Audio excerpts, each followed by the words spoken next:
स्वागत है आपका। आप देख रहे हैं कहानी कुर्सी की। मैं हूं सौरभ। स्टूडियो में हर्षवर्धन त्रिपाठी जी, विजय त्रिवेदी जी, प्रोफेसर संगीत रागी जी और राहुल महाजन जी हमारे साथ हैं। हम बात कर रहे थे पेट्रोल डीजल के दाम आज फिर बढ़ाए गए। पेट्रोल के दाम 90 पैसे, डीजल 87 पैसे और बीते 4-5 दिनों के अंदर ये दूसरी बढ़ोतरी है। पहले 3 रुपया बढ़ा था, तो अब कुल मोटा मोटा 4 रुपया दोनों में बढ़ाया जा चुका है। राहुल गांधी ने आज इस पर 2 बार स्टेटमेंट दिया। एक बार रायबरेली में एक सभा करते हुए और एक बार और मीडिया से बात करते हुए उन्होंने कहा कि प्रधानमंत्री को घेरते हुए उन्होंने बोला कि अब एक आर्थिक तूफान आने वाला है। आर्थिक सुनामी भी उन्होंने एक जगह इस्तेमाल किया शब्द। और उन्होंने उत्तर प्रदेश में थे तो वहाँ की युवाओं, किसानों और छोटे व्यापारियों को एक बड़ा झटका लगेगा, ये बात भी कही। फिर उन्होंने कहा कि लोगों को विदेश यात्रा ना करने की सलाह दे रहे हैं प्रधानमंत्री, और खुद वो दुनिया भर के चक्कर काट रहे हैं प्रधानमंत्री, क्योंकि 4-5 देशों की यात्रा पर गए हुए हैं। आज वो नॉर्वे में भी हैं। आज नॉर्डिक कंट्रीज के साथ उनका एक समिट भी जो है वो वहाँ पर होने वाला है, जिसमें 5 देशों के प्रधानमंत्री, राष्ट्रपति, वो वहाँ पर स्टेट हेड्स वो मौजूद होंगे। तो राहुल गांधी की बात, एक दूसरा बयान और है, वो भी मैं आपको सुनवा देता हूँ। मोदी जी ने जो इकोनॉमी पर का स्ट्रक्चर जो बदला है, अब आर्थिक तूफान आ रहा है। और उन्होंने जो स्ट्रक्चर बनाया है अदानी अंबानी वाला, वो अब खड़ा नहीं रहेगा, वो टूटेगा पूरा का पूरा। और दुख की बात है कि नुकसान आम जनता को, मतलब वो अपने महलों में बैठे रहेंगे और यूपी के जो युवा हैं, यूपी के जो जनता है, उनको पूरा का पूरा शॉक उनको लगेगा। तो दुख की, मुझे बोलने दीजिए, जो आर्थिक शॉक आ रहा है वो अब अदानी अंबानी को नहीं लगेगा, मोदी को नहीं लगेगा। अब उत्तर प्रदेश और देश के युवाओं को, किसानों को, मजदूरों को, छोटे बिजनेस वालों को लगने वाला है। और ऐसे लगने वाला है जो शायद बहुत सालों में नहीं हुआ है। तो बहुत बहुत कठिन समय आ रहा है। एक्शन लेने के बजाय नरेंद्र मोदी देश से कह रहे हैं कि फॉरेन ट्रिप पर मत जाओ, और नरेंद्र मोदी दुनिया का चक्कर काट रहे हैं। तो ये हालत है। सर, अखिलेश जी के यानी बहुत बड़ा आर्थिक शॉक लगेगा देश के आम लोगों को, और सरकार इस पर कोई एक्शन नहीं ले रही। त्रिपाठी जी, नहीं, देखिए, इसमें मतलब राहुल गांधी को क्या, ये तो कोई सामान्य व्यक्ति भी कहेगा, अगर 28 फरवरी से लेकर आज तक अभी सब कुछ सुचारू रूप से नहीं शुरू हुआ, तो इसमें कोई जानकारी वाला या मैंने कहा था उसका कोई मतलब नहीं है। राहुल गांधी की आदत है कि मैंने कहा था, मैंने तो बता दिया था। ये इस वाले सेंस में, अच्छा, कई बार ऐसे जब आप कहते हैं ना, तो कोई गंभीर बात भी आप कर रहे होते हैं, सचमुच कोई चीज आप अनुमान लगा ले तो भी कोई नहीं मानेगा फिर। तो ये ठीक वैसे ही है। ये ठीक वैसे ही जैसे कोविड के वक्त कोई कहे कि अरे मैं तो कह रहा था बस आने वाला। अरे भाई, जब दुनिया तबाह हो रही है, दुनिया की पूरी सप्लाई चेन डिसरप्ट हो गई, तो मुश्किल होगी। लेकिन क्या भारत सरकार उसकी तैयारी नहीं कर रही है, यह सवाल है। और अगर उस पर राहुल गांधी के पास कोई फैक्ट हो तो बोलें। जैसे एक फैक्ट मेरे ध्यान में तुरंत आ जाता है, 36,000 मीट्रिक टन हमारे यहां डोमेस्टिक गैस का उत्पादन था, बढ़कर 54,000 मीट्रिक टन हुआ। यह किस दौरान हुआ? यह मार्च से लेकर अप्रैल के बीच में हो गया। यानी भारत सरकार ने वो ये तैयारी की। हमारा जो पीएनजी का कनेक्शन था, उन्होंने एक हफ्ते में करीब 37 लाख के आसपास वो कनेक्शन बांट दिए, जितने वो उसके ऑब्स्टेकल हुआ करते थे कि फलाना एजेंसी क्या करेगी, धमाका एजेंसी, तो तेजी में कर रहे। कोई भी अगर अब मांगे पीएनजी नहीं मिलेगी, ऐसा नहीं होगा। सरकार दूसरे क्या काम कर रही? आपका डाइवर्सिफिकेशन करना, यानी इतनी जगह से तेल मंगा रहे थे, अब हालांकि वो महंगा पड़ेगा, क्योंकि पहले हमें थोड़ा सस्ते से सीधे रूट से आ जाता था, आसानी से मिल जाता था। अब दुनिया के अलग अलग कोनों में जाएंगे आप, अफ्रीकन नेशन पे जाएंगे, जाने कहां से मंगाएंगे, तो मुश्किल होगी। उसके बाद आता है सबसे महत्वपूर्ण, सप्लाई डोमेस्टिक। क्या भारत में इस बार कोई ऐसी डोमेस्टिक सप्लाई में मुश्किल हुई? अभी तक तो पेट्रोल पंप या गैस एजेंसी पर कोई बड़ी मुश्किल नहीं हुई। 3 दिन थोड़ी मुश्किल हुई थी, एलपीजी वाला संकट, जब 55-56 लाख से 89 लाख हो गया था बुकिंग, तो उस दिन हुई थी। तो मुझे लगता है राहुल गांधी जो कह रहे हैं, विपक्ष के नेता के तौर पर उनको आलोचना भी करनी चाहिए और सरकार को दबाव में भी रखना चाहिए। लेकिन जब हम कहते हैं तैयारी, तो भारत सरकार की तैयारी अभी तक तो ठीक दिखती है। लेकिन वो जो बात कह रहे हैं वो तो एक बड़े तूफान की, एक बड़ी आर्थिक सुनामी की बात कर, मतलब वो तो कुछ डराने वाले जोन में चले गए ना, कि अब कुछ बहुत बड़ा, कुछ बहुत भयानक होने वाला है देश के साथ, और ये सरकार उसको संभाल नहीं पाएगी। सरकार की उसको लेकर के कोई तैयारी नहीं है। देखिए, अभी तक आर्थिक मोर्चे पर सरकार ने देश को अच्छे से संभाला है, ये तो कोई मना नहीं कर सकता कि सरकार का अच्छा रहा है। देखिए, इन्फ्लेशन को लेके भी देखें तो इस सरकार का रिकॉर्ड बहुत अच्छा रहा है। अब जो स्थितियां हैं उसमें ये बात ज़रूर है कि इन्फ्लेशन बढ़ेगा, कीमतें बढ़ेंगी चीज़ों की, और वो दिखाई देने भी लग गया है। अगर आप बाज़ार में जाएंगे तो चाहे आप माने या ना माने, चीज़ों की कीमतें बढ़ रही हैं तेजी से, तो वो बढ़ेंगी। पेट्रोल और डीजल जैसे जैसे उसके दाम बढ़ेंगे, जैसे आपको ऑल्दो अभी भी पेट्रोल डीजल का दाम 4% मान लीजिए बढ़ा पर है, उससे कई ओवरऑल देशों में तो 50% भी गया है। आपको सामान इधर से ले जाने से उधर ले जाने के लिए कीमत बढ़ जाती है ना, उससे वो तो सारी जगह बढ़ जाती है। और वैसे भी ऐसे माहौल में कीमतें वैसे भी ट्रेडर्स बढ़ा देते हैं, वो भी कई सारी बातें इस रहती पर हैं, सर मेरे को उससे एक बात ये कीमतें बढ़ेंगी बढ़ेंगी आपसे कि ये अभी जैसे मेरे पास ये वैट का डेटा है, कौन सा राज्य कितने वैट लगाता है। वैसे तो देश में ज्यादातर जगह पर बीजेपी की और एनडीए की सरकारें हैं। अब जैसे अंडमान निकोबार में छोटी जगह लेकिन 1% वैट लगता है, आंध्र प्रदेश में 31% लगता है, असम में 24%, दिल्ली में 19%, हरियाणा में 18% से ज़्यादा, बिहार में 23.5%, छत्तीसगढ़ में 24%, गुजरात में 13%, उत्तर प्रदेश में 19.5%, तेलंगाना में 35%, बंगाल में 25%। मतलब इसको मैं थोड़ा सम कर देता हूं। कहीं पेट्रोल आज भी आपको 88-90 रुपए में मिल जाएगा, कहीं आपको पेट्रोल 110 रुपए भी मिलेगा। दिल्ली, चंडीगढ़, गुजरात ये थोड़े कम वैट लगाते हैं, ठीक है। आपने अंडमान का जिक्र कर ही दिया। आंध्र प्रदेश, तेलंगाना, राजस्थान, केरला और मध्य प्रदेश ये सबसे ज्यादा वैट लगाते हैं। नहीं तो यहाँ मैं पूछ रहा हूं, यहां कोई इकोनॉमिक मैनूवरिंग की इसका स्पेस नहीं है राज्य सरकारों के पास कि वो अगर कोई कुशन दे पाए। सकते हैं ना, वही कर सकती हैं। एक्चुअली ये समझना चाहिए कि वैट जो है वो राज्य सरकारों के रेवेन्यू सोर्स तो वही है ना, उनकी हालात पहले ही खराब हैं। हालात पहले ही खराब होते हैं, इसलिए वो वैट को कम करके, बहुत सारी जगह होता है कि वैट को कम करके ही, और बार बार जो होता है कि बीजेपी कहती है कांग्रेस सरकारों को कि भाई आप कर लो ना वैट कम, हिमाचल में है, कर्नाटक में है, तेलंगाना में है, तो वो राज्य सरकारों के पास अधिकार है, लेकिन राज्य सरकार अपना पैसा तो खर्च, मतलब उनका तो रेवेन्यू सोर्स ही वो है, और उनका शराब और दोनों चीजों में, तो उसको कम नहीं करते। शराब का कोई फर्क नहीं पड़ता पेट्रोल का और जो वैट का प्रोडक्ट्स है, तो वो बड़ा मुश्किल काम होता है। और उसको कम करने तो बहुत, उसमें यही हो सकता है कि अभी चुनाव हो जाए मान लो कर्नाटक में, तो वैट कम कर देंगे। लेकिन फिर भी मैं कहूंगा, देखिए आज दूसरी बार दाम बढ़े हैं, लेकिन सर देखिए अगर मान लें देश में अब अचानक 10% 10 रुपया बढ़ जाए या 15 रुपया बढ़ जाए, तो अब मैं कहूंगा कि ये बोझ डाला मैं बता रहा हूं आपको, दो बातें अभी तो आप 4% ही बढ़ाए। नहीं, इसको समझिए, राहुल गांधी जो बोल रहे हैं वो ठीक है कि जो बात वो पहले कह रहे थे, लेकिन ये तो पूरी दुनिया को पता है कि वैश्विक संकट आने वाला है। और आप कहें कि नहीं सरकार को नहीं पता था, सरकार जो प्रधानमंत्री ने जो अपील की या जो भी मेजर्स लिए गए हैं, जो पहले डाइवर्सिफिकेशन का हुआ, पेट्रोल के लिए, गैस के लिए, रूस के साथ, ईरान के साथ, और अमेरिका तक पहुंचकर भी, कनाडा तक भी पहुंच गए, तो इसका मतलब सरकार को वो पता है, जानकारी है। और ये जो कहा गया कि सोना मत खरीदिए, विदेश यात्रा पर मत जाइए, तमाम चीज़ें, वो भी तो उसी मेजर्स की तरह से है ना, तो सरकार भी उस पर कर रही है।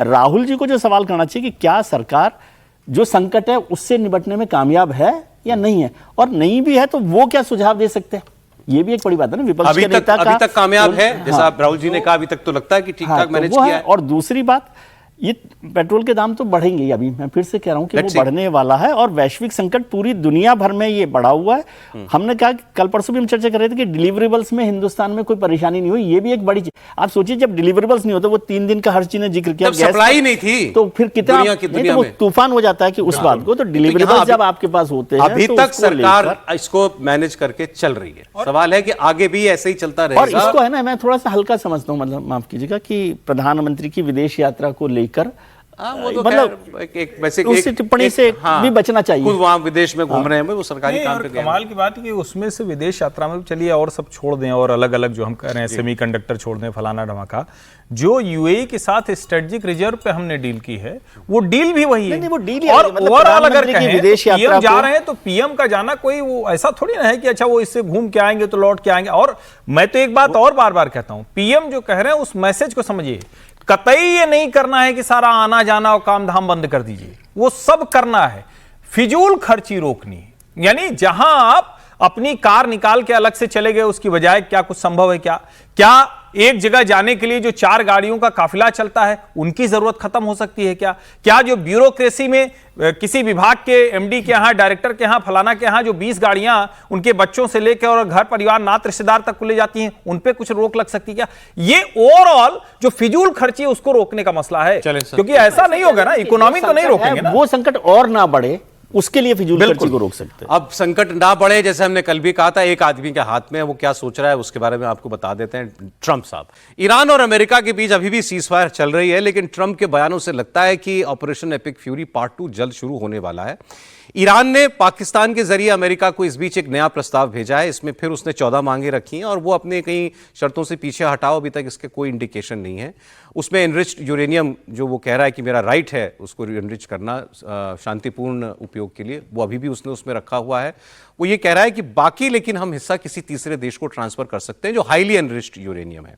लेकिन अगर वार्ता फेल हो गई तो फिर ये हमें गारंटी, फिर हम ये अपना यूरेनियम जो है किसी को सौंपेंगे नहीं। ईरान ने यह भी साफ साफ कहा है कि हम किसी भी न्यूक्लियर साइट को नष्ट नहीं करेंगे। साथ ही हॉर्मुज से दूसरे देशों के नौसैनिकों को फौरन हटाया जाए और हॉर्मुज पर सिर्फ ईरान का कंट्रोल माना जाए।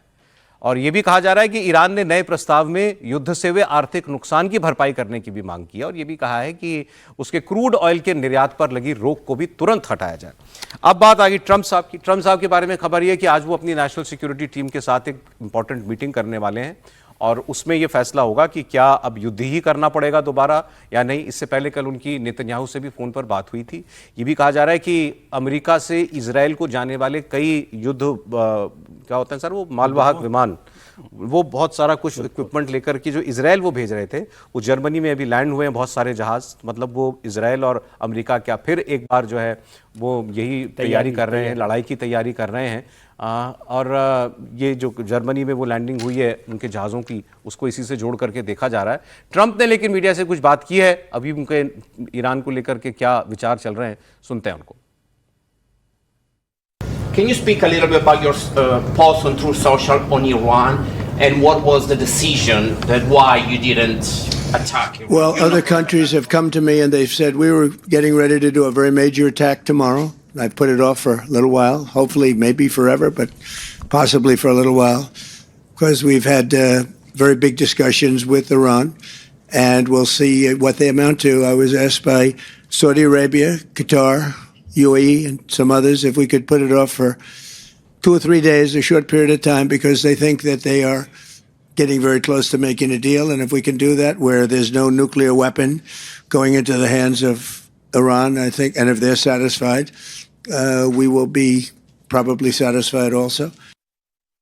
बड़ी बात कह रहे हूं, कह रहे मैं तो कल ही हमला करने वाला था लेकिन कुछ देशों ने मुझे रोक दिया और मैंने वो तो अच्छी खबर 2-3 दिन के लिए और पॉसिबली फॉरएवर कि मैंने इसको टाल दिया है।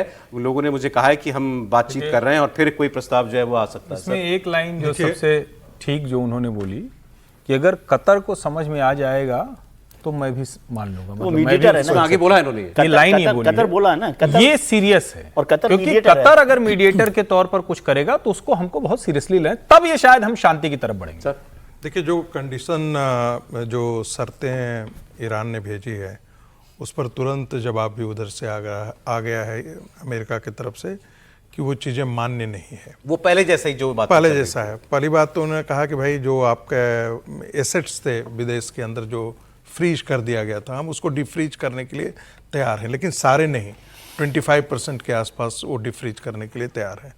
दूसरी बात उन्होंने कहा कि जो यूरेनियम इनरिच्ड यूरेनियम है वो तो अमेरिका को ही देना पड़ेगा। तो इस पर दो राय नहीं है, अमेरिका इस पर कंप्रोमाइज़ करने के लिए बिल्कुल तैयार नहीं है। ईरान ने कहा कि हम थर्ड पार्टी को देने के लिए तैयार हैं या किसी तीसरे देश को हम दे देने के लिए तैयार हैं, लेकिन हम पूरा का पूरा इनरिच्ड यूरेनियम नहीं देंगे, हम कुछ अपने पास भी रखेंगे। मुझे लगता है कि इस पर दोनों के बीच में सहमति नहीं बनी। तीसरी बात है स्ट्रेट ऑफ हॉर्मुज को लेकर के कि स्ट्रेट ऑफ हॉर्मुज जो है वो इंटरनेशनल वाटर न मान करके उनका अपना वाटर माना जाए, तो इस पर भी सहमति नहीं है। और उसका तुलना ये किया जाता है कि स्वेज नहर पे जैसे वो वसूलता है वैसे ही हमको भी इस पर अधिकार मिलना चाहिए, लेकिन दोनों के बीच में अंतर है कि स्वेज जो है वो मैन क्रिएटेड ये है और ये नेचुरल है, तो इसलिए इस पर जो है पता नहीं ट्रंप कितना सच बोलते हैं कितना झूठ। वो कह रहे हैं मैं तो अभी हमला करने ही वाला था। देखिए, वो तो पहले से कह रहे हैं कि हम हमला करने के लिए तैयार हैं, लेकिन इसमें कोई दो राय नहीं है कि यदि दोनों के बीच में सहमति नहीं बनती है, और जिसकी मुझे लगता है कि अमेरिका समय खरीद रहा है, समय बाई कर रहा है। अमेरिका आने वाले दिनों में अटैक बिल्कुल करेगा। लेबनान के अंदर हम देख रहे हैं और हमास पर अटैक जो है वो फिर से शुरू हो चुका है। हमास का जो कमांडर है, कमांडर इन चीफ है, वो 2 दिन पहले मारा गया है। लेबनान के अंदर जो है वो अटैक पहले से ज़्यादा बढ़ गए हैं। तो जो एक शर्त में ये भी था ईरान की तरफ से कि लेबनान के अंदर जो है वो इजराइल अटैक बंद करे, हिजबुल्लाह के और हमास के खिलाफ ऑपरेशन बंद करे, वो ऑपरेशन बंद नहीं हुआ है।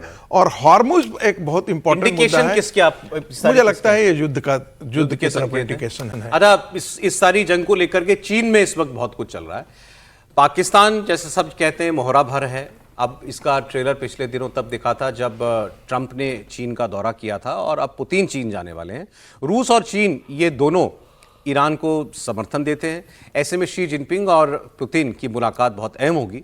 पुतिन के दौरे से ठीक पहले रूस के विदेश मंत्री का एक बड़ा स्टेटमेंट आया है। उसका क्या मतलब निकालें, हम बात करेंगे। सर्गेई लावरोव ने कहा है कि ईरान को अपना यूरेनियम एनरिच करने की पूरी छूट मिलनी चाहिए जैसे और देशों को मिलती है, क्योंकि उसका ये प्रोग्राम पीसफुल पर्पसेस के लिए, तो वो अभी भी ईरान के न्यूक्लियर प्रोग्राम के पक्ष में है।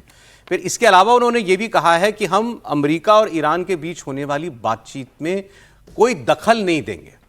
ये भी वो कह रहे हैं कि हम इसमें किसी भी तरीके से इंटरफेयर नहीं करेंगे। अगर मैं तो ये समझता हूँ कि अगर वो ये कहते कि अगर हमारी ज़रूरत है तो हम आएँ, तो शायद बेहतर होता अगर एक स्टेक होल्डर इसमें पुतिन बन जाते या शी जिनपिंग बन जाते। लेकिन वो ये कह रहे हैं कि हमारा इस वार्ता में कोई लेना देना नहीं होगा और हम समर्थन करते हैं उसके यूरेनियम, उसके एनरिचमेंट प्रोग्राम का। तो ये क्या चीन और रशिया, ये क्या आपको लग रहा है कि कोई इसमें सकारात्मक भूमिका निभा रहे हैं? मुझसे नहीं, मैं कह रहा हूँ सकारात्मक नहीं, वो एक दबाव बनाने के लिए काम कर रहे हैं कि इस तरह का दबाव बने। और मैं इसको सबको नेगोशिएशन पॉइंट्स जैसे आप शामिल कर लेते हो ना, वैसे जैसे ईरान की भी जो बहुत सारी शर्तें हो रही है कि वो उसको इंटरनेशनल वाटर ट्रीटी नहीं मानेगा, वाटर नहीं मानेगा, ये सब ऐसे पॉइंट्स होते हैं कि जब बैठे हैं तो फिर क्या, अच्छा चलो इस पर हम लोग ठीक कर सकते हैं। ईरान को लेकर चाइना और रूस की तो नीति साफ ही है कि वो उनके साथ खड़े दिखाई दे रहे हैं, उनके साथ खड़े होंगे।